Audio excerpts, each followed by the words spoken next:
여러분 한 주간 잘 지내셨습니까? 네, 보고 싶었습니다. 여러분 많이 보고 싶었습니다. 참 좋으신 하나님의 평강과 은총이 오늘 2부 예배 자리에 나오신 모든 성도 여러분에게 충만하게 임하시기를 주님의 이름으로 축복합니다. 아멘.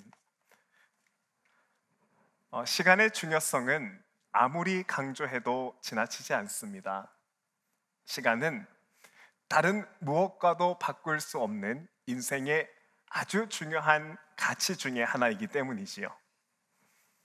그래서 우리들은 이 소중한 시간을 아끼면서 사느라 시간을 쪼개어 아주 바쁘게 살아갑니다.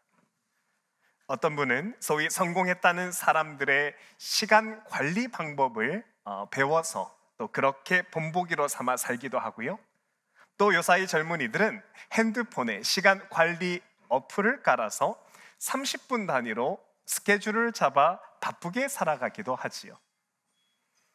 그리고 이렇게 바쁘게 사는 우리들은 오늘 이 말씀, 세월을 아끼라 라는 말씀을 들으면 막연하게 더 바쁘게 살아가야 한다고 생각을 합니다.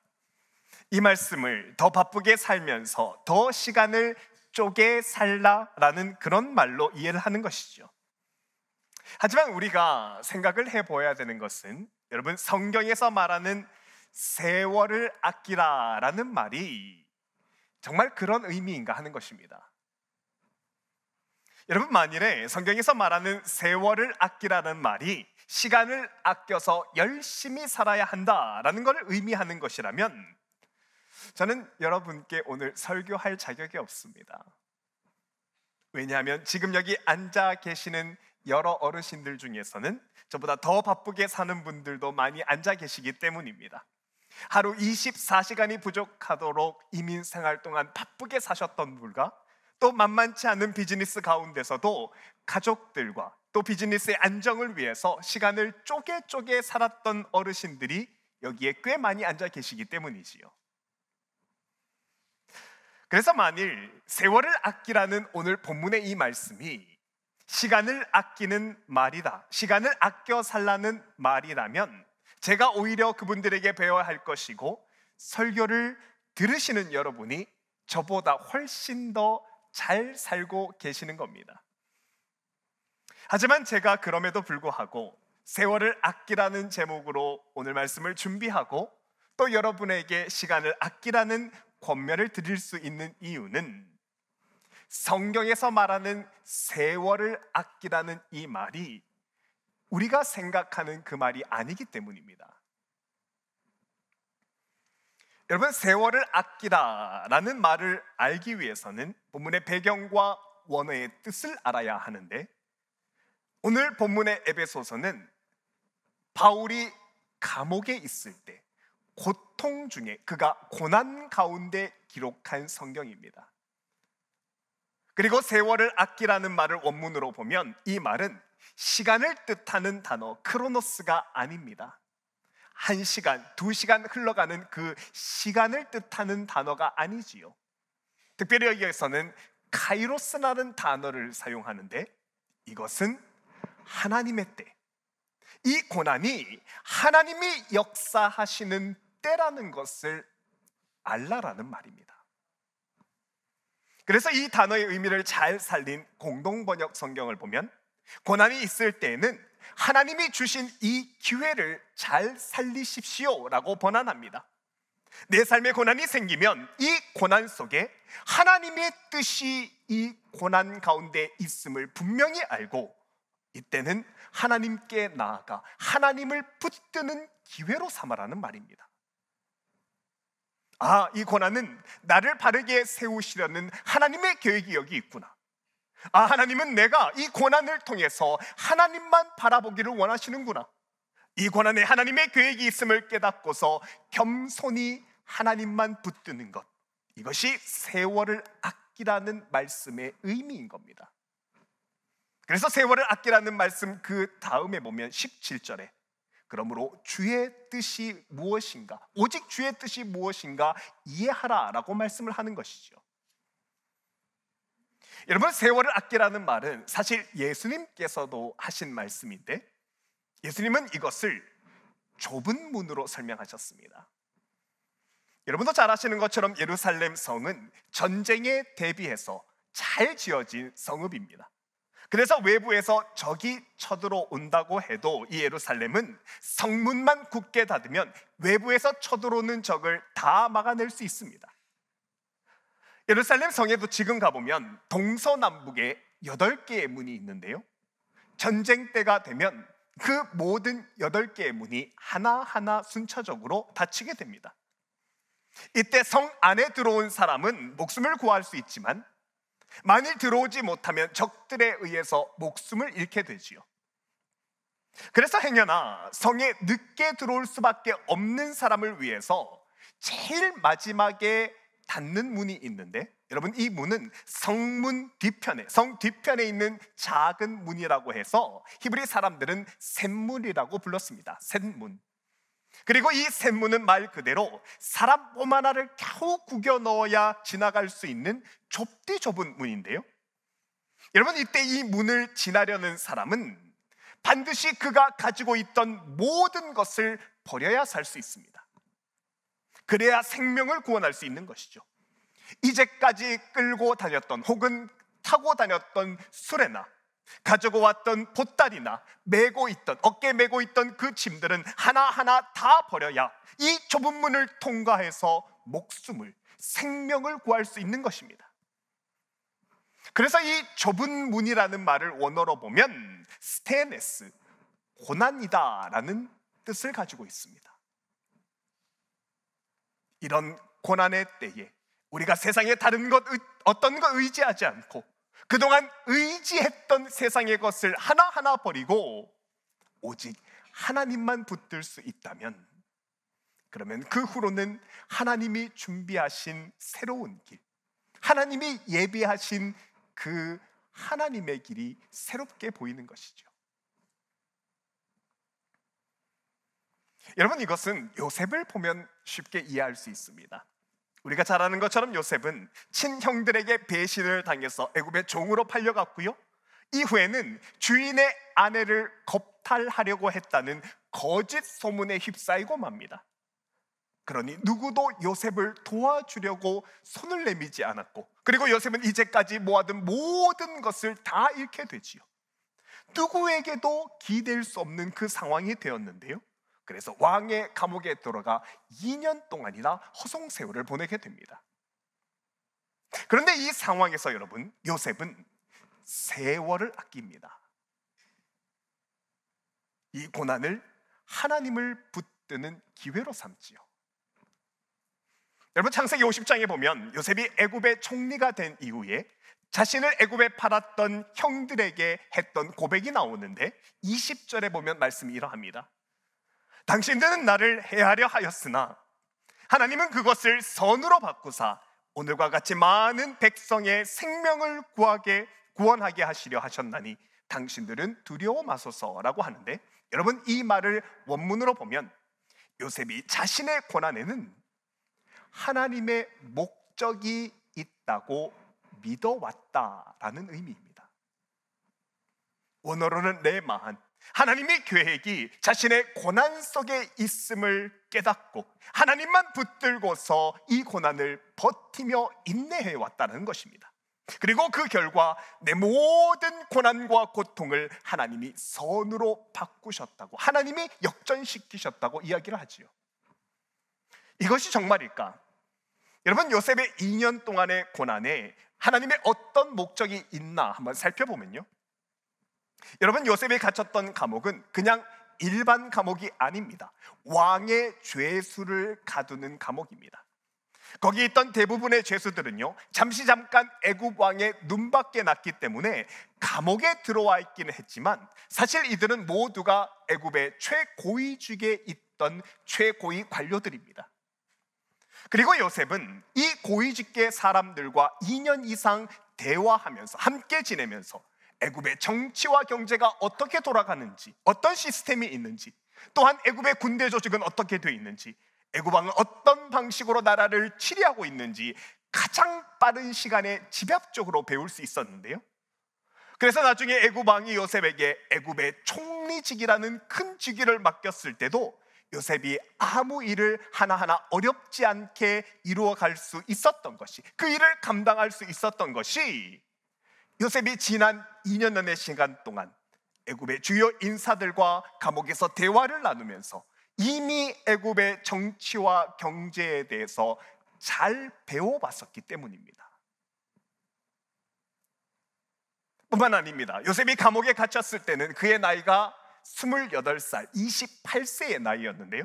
그런데 당시에 애굽의 문헌에 보면 애굽에서는 관직에 나갈 수 있는 나이가 30살, 30세였습니다. 아무리 뛰어난 인재라고 해도 꼭 30세가 되어야만 관직에 나아갈 수 있는데요. 그래서 창세기 41장에 보면 요셉이 애굽 왕 바로 앞에 설 때에 30세라. 그러니까 요셉을 2년 동안 하나님이 감옥에 있게 하신 것은 요셉을 30세에 애굽의 총리로 만드시려는 하나님의 목적이 분명히 있었다는 것입니다. 사람의 머리로는 상상하지 못할 하나님의 섭리와 하나님의 완벽한 계획하심이 요셉의 모든 고난의 끝에 이미 준비되어 있었던 겁니다.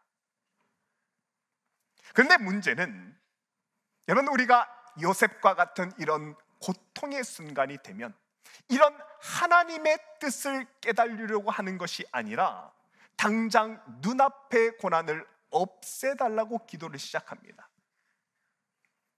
전에도 말씀드렸지만 제가 한국에서 사역할 때 한 교인이 아침에 예배를 드리러 오는 길에 교통사고를 당했습니다. 그래서 허리와 다리를 크게 다쳤지요.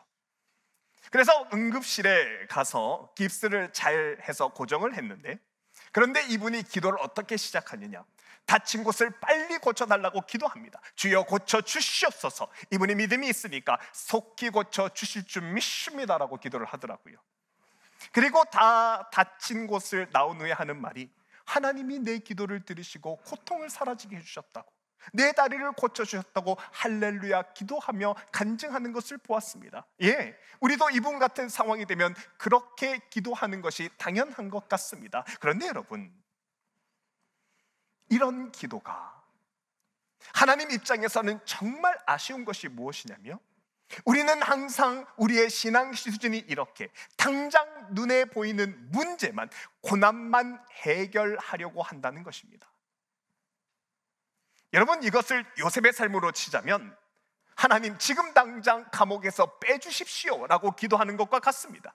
지금 이 고통이 힘드니까 얼른 상황을 바꿔달라고 이야기하는 것이죠. 그런데 만일에 요셉이 지금 당장 고난이 힘들다고 감옥에서 나오기만 기도했고, 그래서 실제로 감옥에서 나오게 되었다면, 여러분, 요셉의 삶은 딱 거기까지입니다.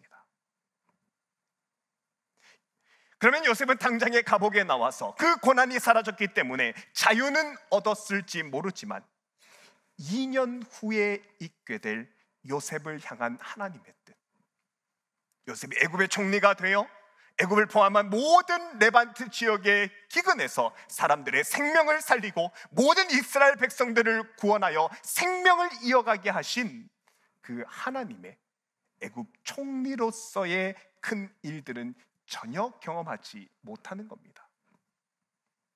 그 뒤에 있을 하나님의 섭리와 은혜는 알 수도 볼 수도 없는 것이죠. 여러분, 이 고난 중에 우리가 가져야 되는 신앙이라는 것은, 삶에서 이해 안 되는 고난의 시간이 되면 단지 고난을 해결해 달라고 기도하기 전에, 하나님, 왜 이런 아픔이 내게 찾아왔습니까? 왜? 라는 질문을 우선적으로 할 수 있어야 합니다. 하나님, 제가 예배 드리러 가는 길에 이 어려움을 당하게 되는데 왜 그러는 겁니까? 주님, 이것을 통해서 제가 무엇을 깨닫기를 원하십니까? 이 고난에 두신, 그리고 하나님이 이 고난을 통해 나에게 무엇을 말씀하고자 하는지를, 그 하나님 뜻을 물어볼 수 있어야 되는 것이죠.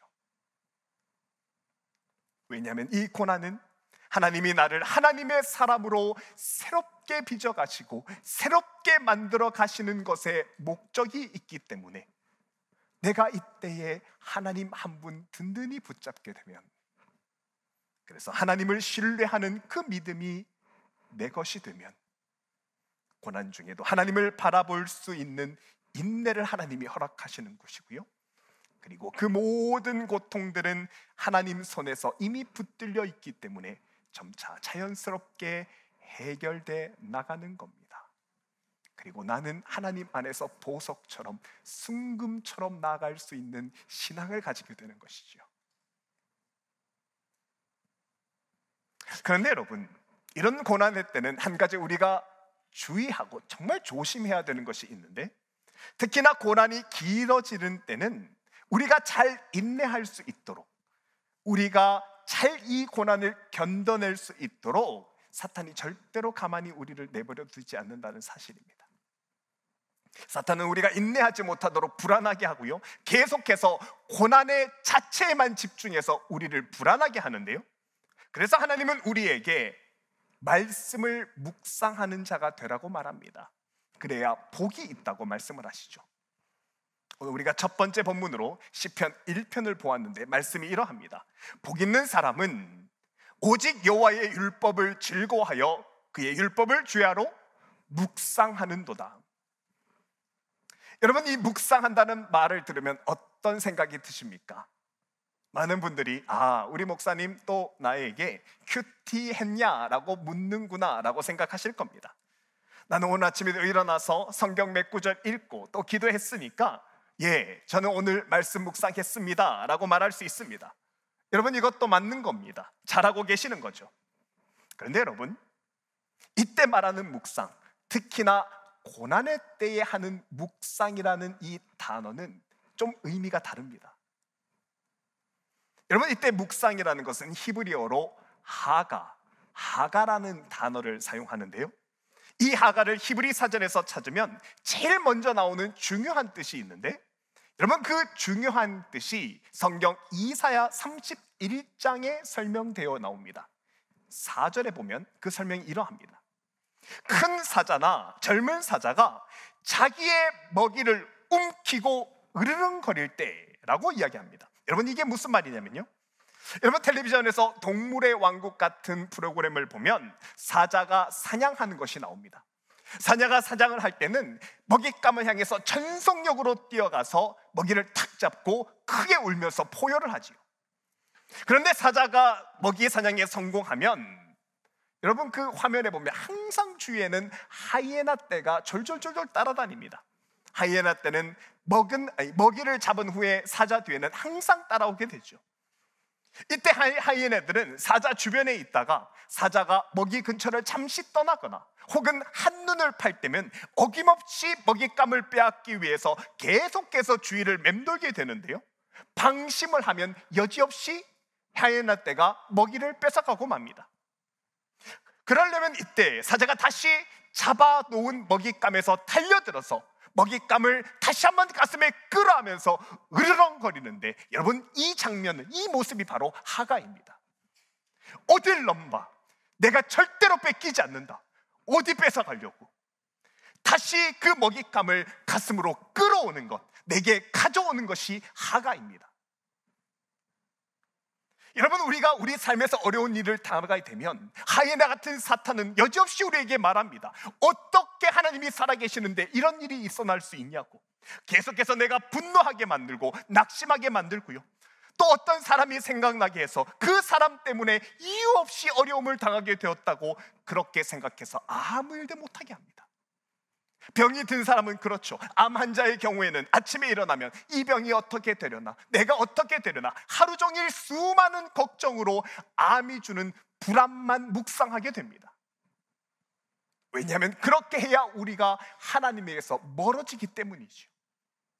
그래서 사탄은 내가 잡은 그 말씀을 놓칠 수밖에 없도록 하이에나처럼 우리 주변을 계속 맴돕니다. 말씀을 빼앗으려고 하는 것이죠. 그런데 여러분, 이때 우리가 하가해야 되는 겁니다. 마치 사자처럼 하나님의 나를 향하신 은혜와 복이 그 고난 중에 있음을 알고 하나님의 말씀을 붙들어 내 가슴으로 끌어들여 가져오는 것, 그 하가의 묵상을 해야 되는 것입니다. 상황이 어떠해도 신실하신 하나님이 나를 지키고 계시니까, 내가 절대로 하나님의 뜻을 잊지 않겠습니다. 내가 고난 중에도 이 하나님 말씀 붙들어 결국에 역전하시는 하나님의 놀라운 은혜를 경험해 내고야 말겠습니다. 이런 마음으로 하나님의 말씀을 붙들고 인내할 때 우리 앞에 고난의 시간을 우리가 넉넉히 이겨나갈 수 있는 겁니다. 때문에 여러분, 세월을 아끼라라는 말씀은 그저 열심히 사십시오, 그저 바쁘게 어떻게든 큰 일을 하면서 숨가쁘게 살아라, 이것을 의미하는 것이 아닙니다.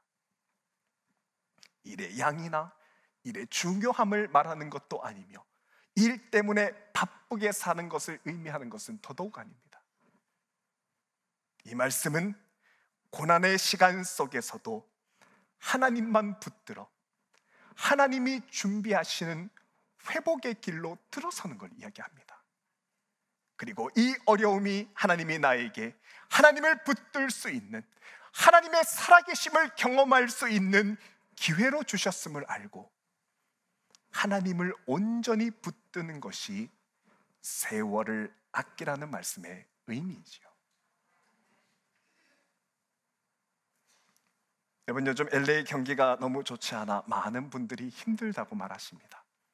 그래서 투잡, 어떤 분은 쓰리잡을 뛰는 분도 있다고 들었습니다. 그래서 열심히 다람쥐 쳇바퀴 도듯이 그저 열심히 바쁘게 사는 분들이 많이 계시는데요. 그런데 여러분, 우리가 아무리 시간을 열심히 쪼개고 살아도 하나님이 없는 쳇바퀴에는 단 한 걸음도 우리가 나가지 못합니다. 항상 제자리입니다. 왜냐하면 우리들의 삶의 고난은 우리가 겸손하게 하나님의 손을 붙들 때, 그때서야 이 고난 가운데 숨겨주신 하나님의 놀라운 계획과 섭리가 그때서야 드러나기 때문이죠. 그리고 우리가 이 고난 속에 두신 하나님의 뜻을 보고 그 고난 속에서 인내할 수 있다면 하나님께서 내 삶에도 요셉의 삶과 같이 회복과 성황으로 반드시 이 고난을 역전시켜 주시는 것입니다. 사랑하는 여러분, 이번 한 주 세월을 잘 아끼실 수 있기를 바랍니다. 고난 중에도 하나님을 붙드는 우리를 하나님께서 형통하게 이끌어 주실 것입니다. 무엇인가 막히는 것 같고 내 힘으로 안 되는 그때가 하나님이 나를 부르시는 때임을 깨달으시기 바랍니다. 그때 하나님의 손을 붙들어 세월을 잘 아끼시는 저와 여러분의 복된 한 주간의 삶이 되기를 주님의 이름으로 축복합니다.